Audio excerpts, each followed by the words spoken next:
মাছ রান্নার জন্য আমি এখানে মাছগুলোকে কেটে ভালো করে ধুয়ে নিয়েছি।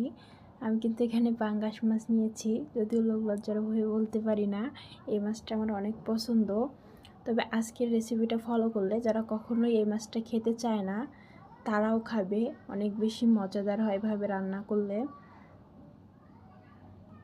দেখুন আমি এখানে 4 পিস খানিক মাছ নিয়েছি, আপনারা চাইলে কমিয়ে বা বাড়িয়ে নিতে পারেন আপনাদের প্রয়োজন অনুযায়ী।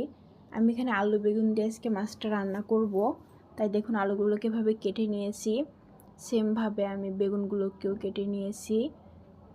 আলু বেগুনটাকে কেটে আমি ভালোভাবে ধুয়ে নিয়েছি। নিয়েছি পেঁয়াজ বাটা, এখানে আমি একটা বড় সাইজের পেঁয়াজ কেটে বেটে নিয়েছি। নিয়েছি মরিচ বাটা, নিয়েছি আস্ত জিরা। আপনারা চাইলে এখানে জিরার গুঁড়ো বা বাটা জিরাও ইউজ করতে পারেন, তবে আস্ত জিরাটা ইউজ করলে রান্নার স্বাদটা একটু বেড়ে যায়, এজন্য আমি আস্ত জিরাটাই নিয়েছি। আলু বেগুনটাকে আমি একটা কড়াইয়ে দিয়ে দিলাম।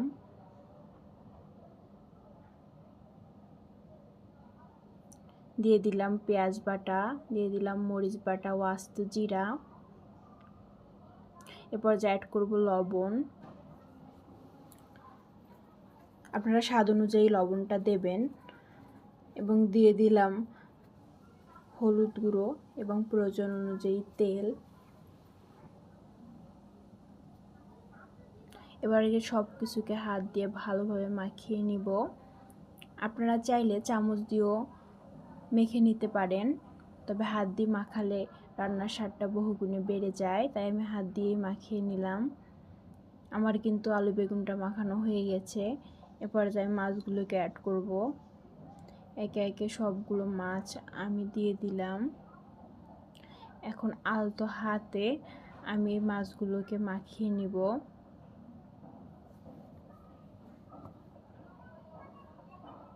আলতো হাতে ভালো করে মাছগুলোকে মাখিয়ে নিচ্ছি।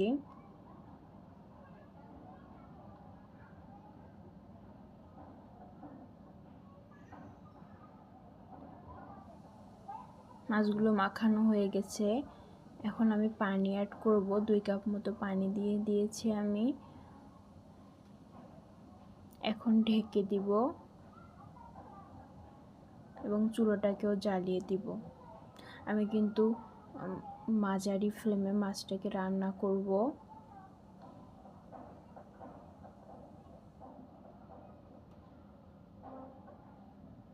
15 মিনিট পর ফিরে এলাম।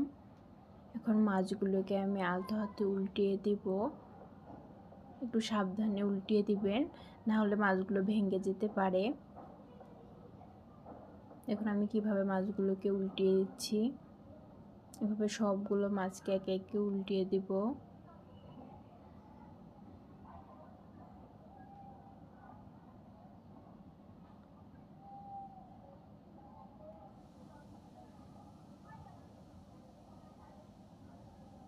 আবারও 5 মিনিটের জন্য ঢেকে দিয়েছিলাম।